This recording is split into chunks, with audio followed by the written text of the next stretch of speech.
ये है आपका अपना चैनल माई पोर्टल। साथियों, आज हम बात करेंगे निशुल्क पाठ पुस्तक वितरण कार्यक्रम के अंतर्गत विद्यालय स्तर से बच्चों को वितरित की जाने वाली पुस्तकों की ऑनलाइन एंट्री के संबंध में। संपूर्ण प्रक्रिया अब एजुकेशन पोर्टल 3 के माध्यम से की जा रही है। कैसे करेंगे, आइए स्टेप बाय स्टेप देखते हैं।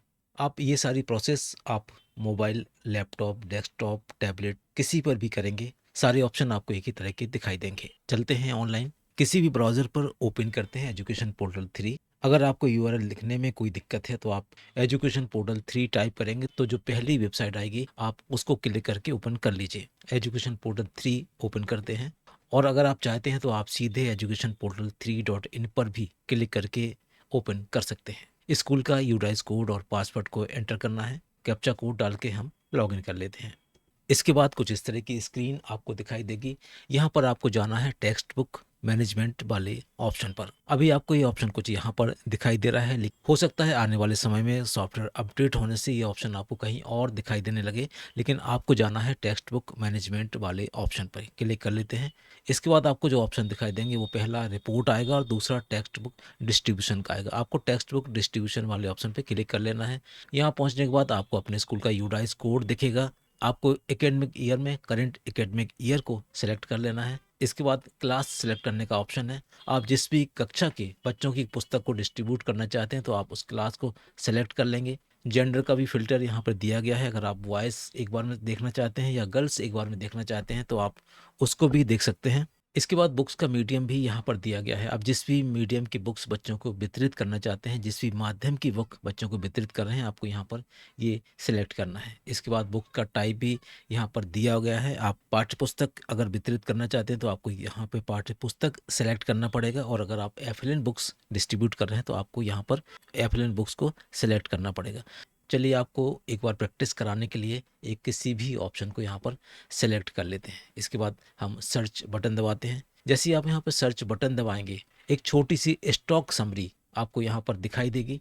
यहाँ पर आपको ये दिखाई देगा कि कक्षा 1 में जो 3 तरह की बुक हैं उनमें से कितनी बुक्स आपके स्टॉक में हैं, कितनी आपने वितरित कर दी और कितनी बैलेंस बची है।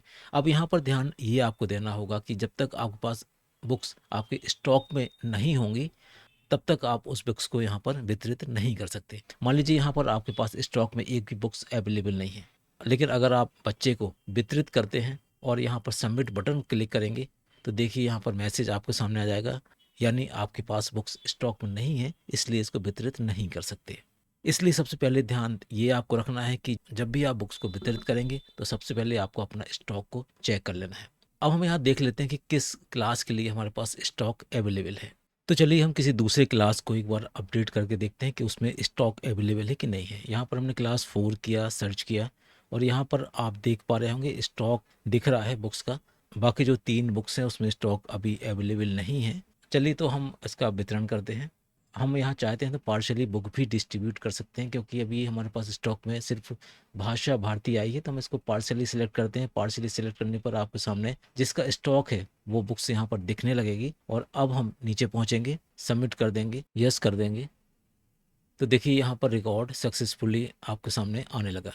इसका तात्पर्य है कि जैसे जैसे आपके पास बुक्स की स्टॉक्स अवेलेबल होती जाए आप उसी के अकॉर्डिंग बच्चों को बुक्स भी डिस्ट्रीब्यूट करते जाएं। बुक्स का एक साथ बुक्स के आने का वेट ना करें। यहाँ पर आपके पास जो जो 17 बुक्स अवेलेबल थी आपने एक डिस्ट्रीब्यूट की, डिस्ट्रीब्यूट में एक आ गया और यहाँ पर बैलेंस 16 आपके सामने दिखने लगा। तो आपने यहाँ पर जो पार्शली बुक डिस्ट्रीब्यूट की थी ये बच्चा अभी भी आपको दिख रहा है। जैसे बुक्स का और स्टॉक आ जाएगा तो आप उसको यहाँ से यस करके फिर सबमिट करेंगे तो इस बच्चे की जो अन्य बुक्स रह गई थी वो भी डिस्ट्रीब्यूट में आ जाएगी। इस तरह से आपको सभी क्लास के सारे बच्चों की बुक्स को डिस्ट्रीब्यूट करना है। उम्मीद है आप सारी प्रोसेस समझ गए होंगे।